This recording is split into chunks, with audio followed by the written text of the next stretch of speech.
Welcome along to 98 Out. Remember, tell your friends, spread the word. And today I am previewing the fifth and final test between England and India at the Oval with my good old friend Rahul Patil.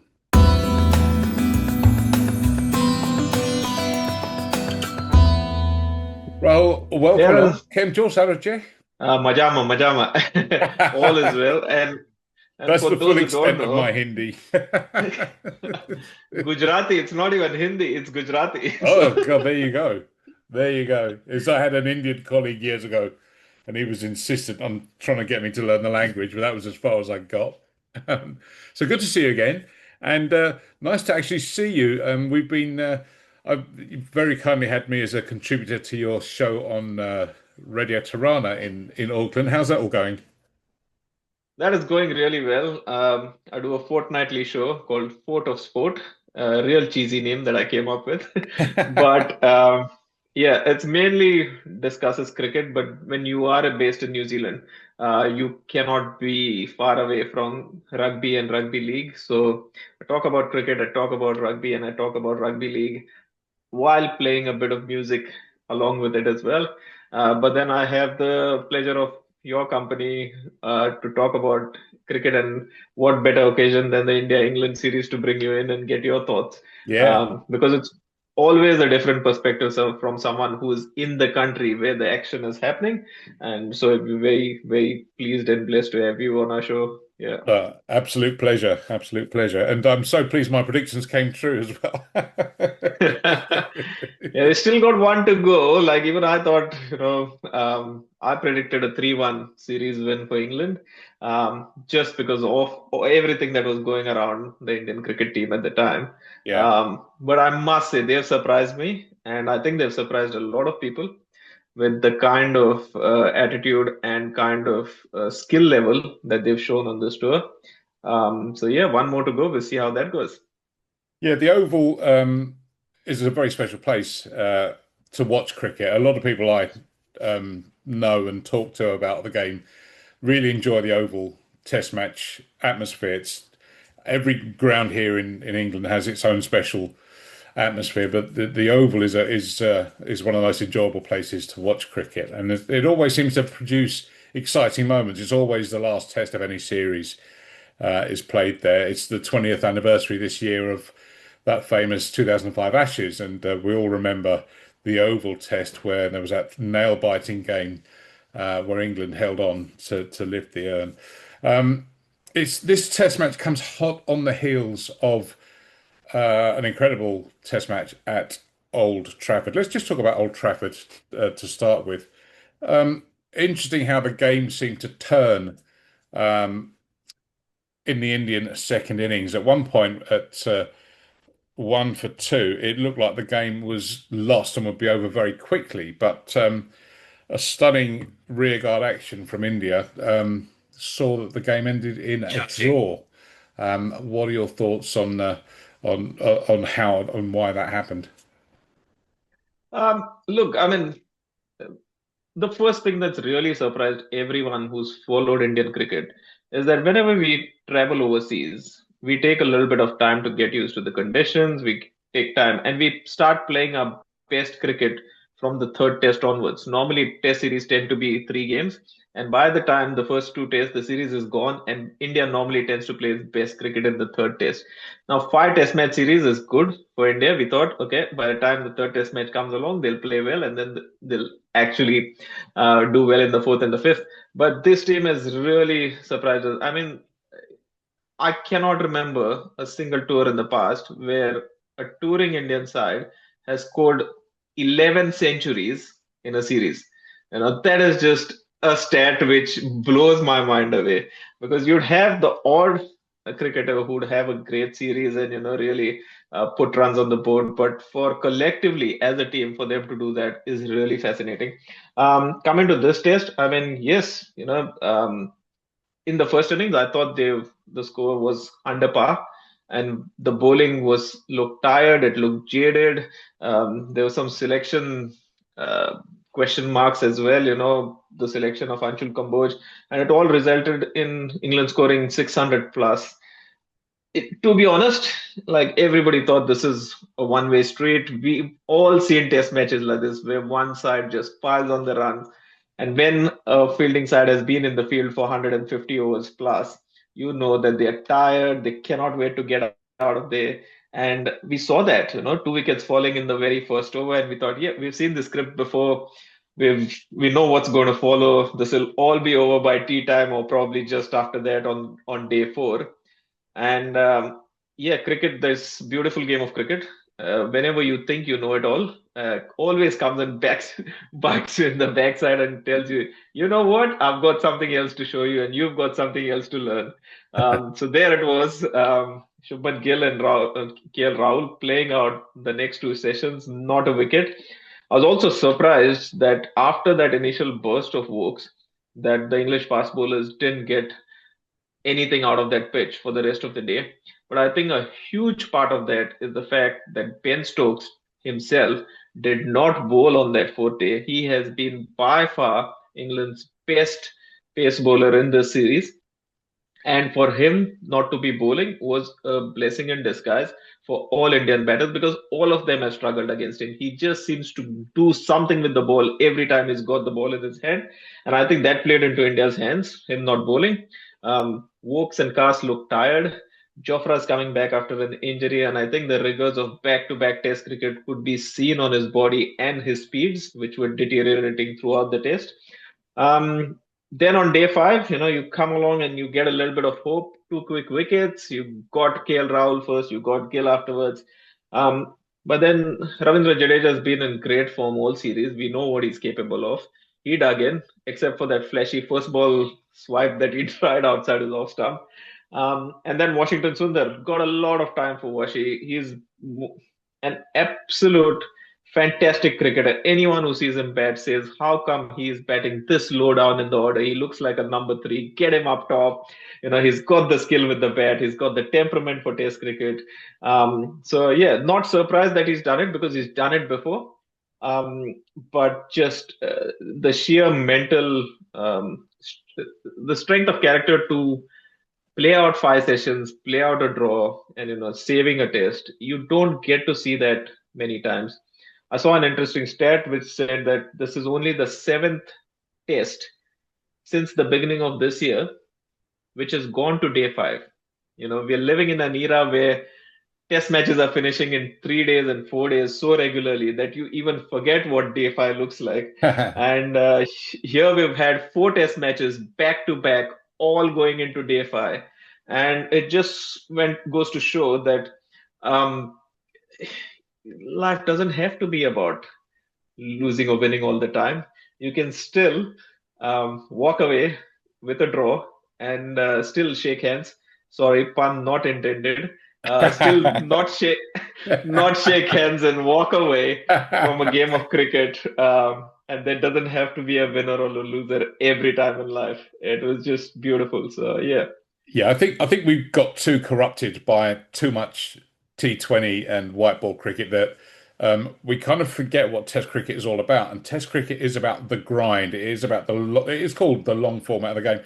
And just to add to that stat that you brought up, yes, in this game, in this series, all Test matches have gone to 5 days. They've also gone to the last session of the fifth day as well, which is incredibly unusual. And while that's good, I think also it's probably contributing to how tired some of the players are looking, particularly, when England bowlers on that last day at Old Trafford seemed to just have all of the fire gone from their belly and they had nothing to really offer to get out of the pitch.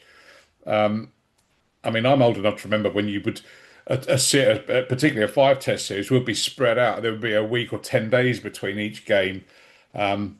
And then going right the way back, there were rest days. Sunday, there wasn't any test matches played. You played days 1 to 3, you had a day off, and then the other 2 days. But nonetheless, it's great to have this momentum of test matches coming one after the other. But at the same time, I just wonder if it takes too much of a toll on the players. And to add to that, here we are ahead of the Oval, and I'm not quite sure who we're going to see playing. Because a lot of the players on both sides looked spent after the fourth test.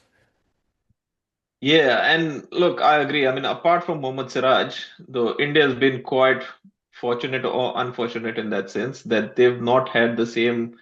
I mean, it's particularly difficult when you're a fast bowler, and you can see that. So we've seen Bumrah's only played three out of the four.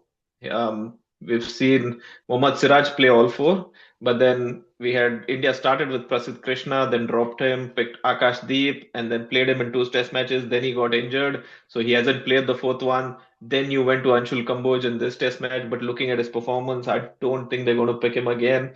So India's been quite lucky in that sense that due to injury or due to workload management, they haven't had the same set of fast bowlers. England, on the other hand, have had to play, Chris Wokes and Braden Cast because you've got a whole long list of injured fast bowlers that you cannot play. So your Gus Atkinson's not ready to for the rigors of international cricket. Jofra Archer wasn't until the third test. Mark Wood is out with injury. So, you've unfortunately had to play these guys through and through. And all of that. And again, I come back to the point that their ineffectiveness has resulted in Ben Stokes having to push his body through bowling spell after spell because he knew that he was the one to provide those breakthroughs when they needed them, and he's just had to put his body through a whole lot more than what he would have liked to. And now, I guess, four test matches on the trot, they're all feeling it.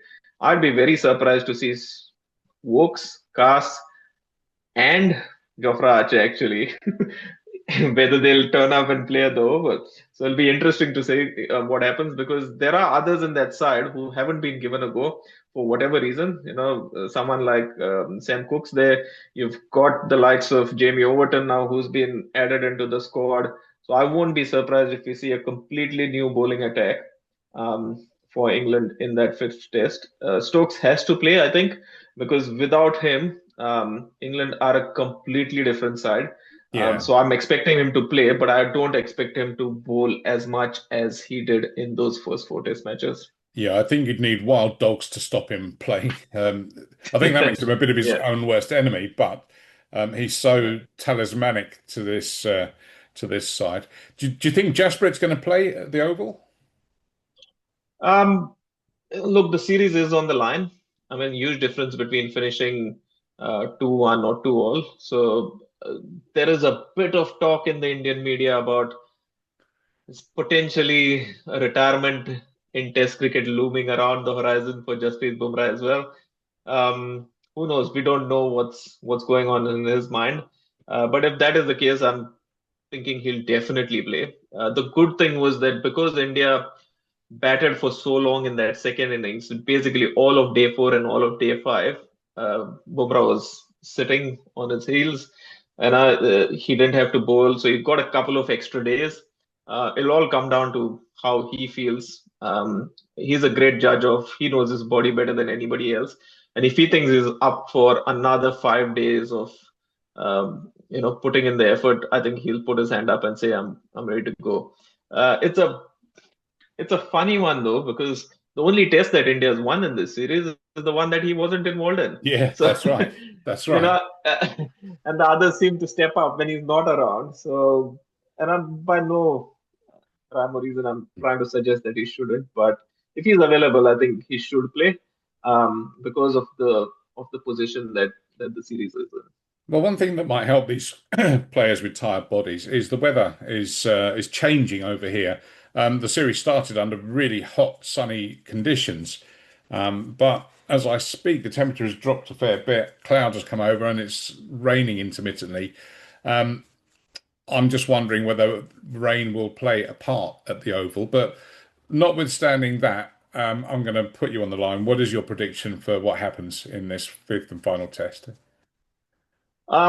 Just knowing the hunger that this young Indian team has, I wouldn't be surprised if they pull one off and square the series. Remember the last time they came to England shores also, they were leading a series 2-1, and then the whole COVID thing happened, and then they had to go away and come back to play that solitary test, and that series was squared up to all. I think we'd be looking at a similar one. it'll all come down to what the makeup of that attack is. I think if Bumrah plays and if Kuldeep Yadav plays, the leggy that England haven't seen all series, I think India could end up, because the batters are all in form. You've got hundreds from six different people in the series. So you've got 100 from Yashasvi Jaiswal, you've got 100 from KL Rahul, you've got hundreds from Shubman Gill, you've got hundreds from Washington Sundar and Ravindra Jadeja. Unfortunately, Rishabh Pant's not going to be available, but I think they've got enough cover in that batting lineup to make up for his absence. And as long as they pick a bowling attack that can pick 20 wickets, I think it might be a 2-all kind of scenario. Excellent. Well, we all look forward to it. Now, on a slightly different subject, you are just back from the ICC AGM in Singapore in your capacity with the Cook Islands.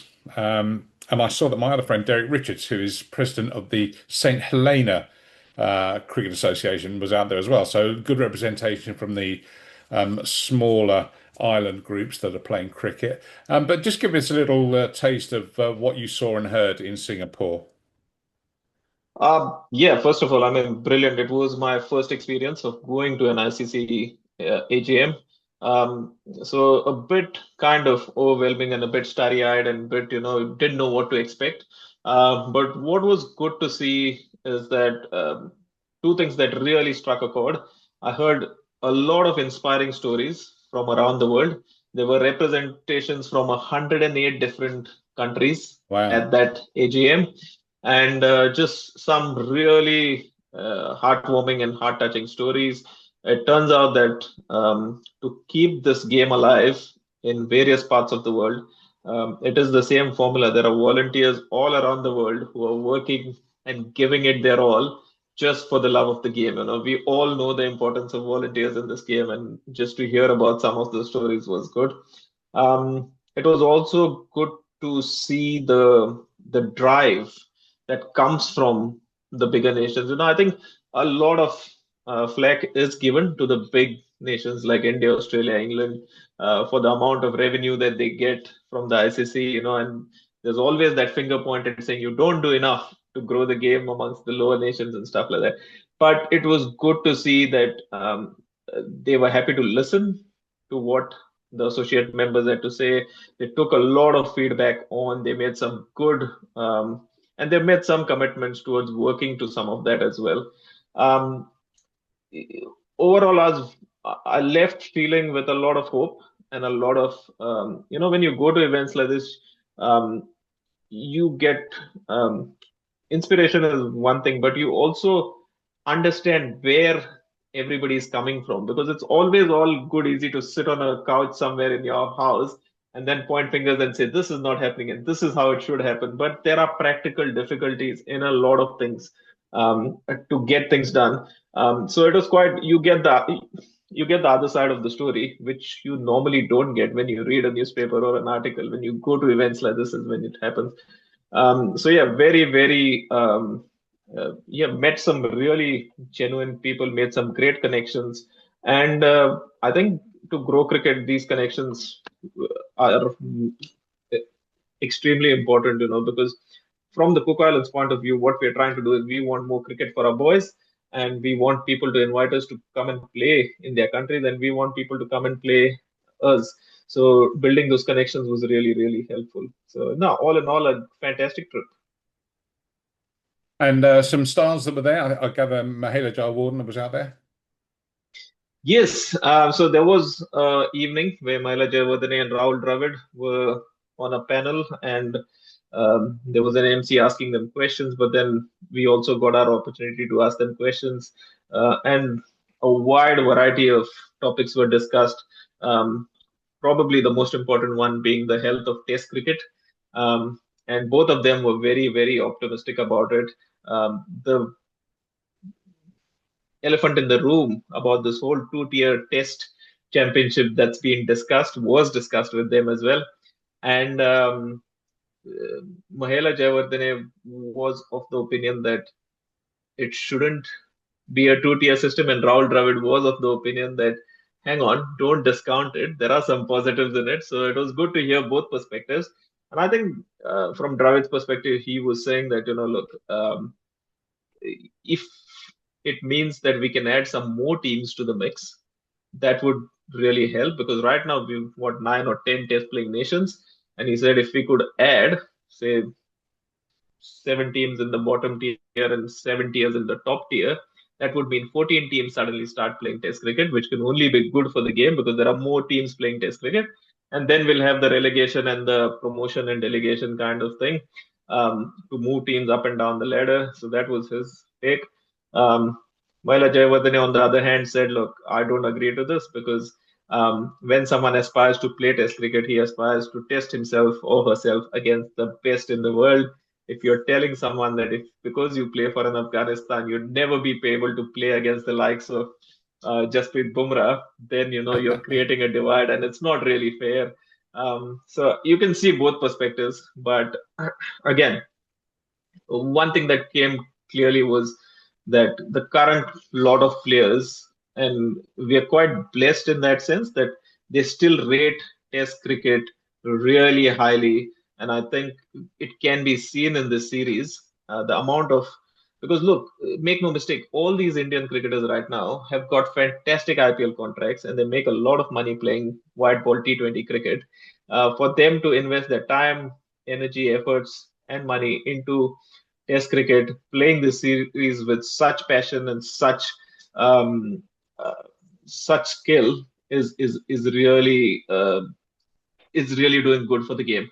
And I'm not surprised, to see that they do hold it in the highest regard, because at the end of the day, they say when you finish a career, you want to be known about how good a Test cricketer was he rather than how good a T20 cricketer was he. So Yeah, yeah, that's right. Absolutely. You want your name on the honours board, and yeah, you're right. People remember the Test centuries and the 5 wicket hauls, and that's what lasts. It's going to be a fantastic Test match at the Oval. I'm really looking forward to it. The series, I think, so far has, I think, surpassed all expectations. We knew it was going to be a good one, but some of the cricket we've seen has been absolutely outstanding, and no quarter given from both sides. And we've seen sometimes it spills over into a little bit of argy bargy, shall we say? But that's it's good to see such fighting spirit being shown on the pitch, and I'm sure that once they're off the pitch, they're shaking hands and enjoying a lemonade together, and that's what it's all about. yeah. Look forward to the cricket. Great to see you, Rahul. Thanks for joining me, and I look forward to appearing on Radio Tarana in the not too distant future. Absolutely. We've got a show this Sunday coming up, and we will be on day 4 of the test by then. So, depending on how we're going, I might just send you a message to see if you're free on Sunday evening to get you back on and have your opinion on this last test, which is, yeah, it's been a phenomenal series. I hope anyone who's been advocating 4-day test cricket in the world is taking a big long nap now, because that's the last thing. That's one thing that I can never bring my head around to, is taking 5-day cricket off the charts and replacing it with 4-day cricket. So long may series is like this live and flourish. Yeah, don't try and fix something that ain't broken, they say. So yeah, let's Absolutely. not do that. Absolutely. Okay, Rahul. Well, listen, I'll catch up soon. And if you want me anytime on your radio show, I'm always available for you, my friend. Thank you so much. Always a pleasure.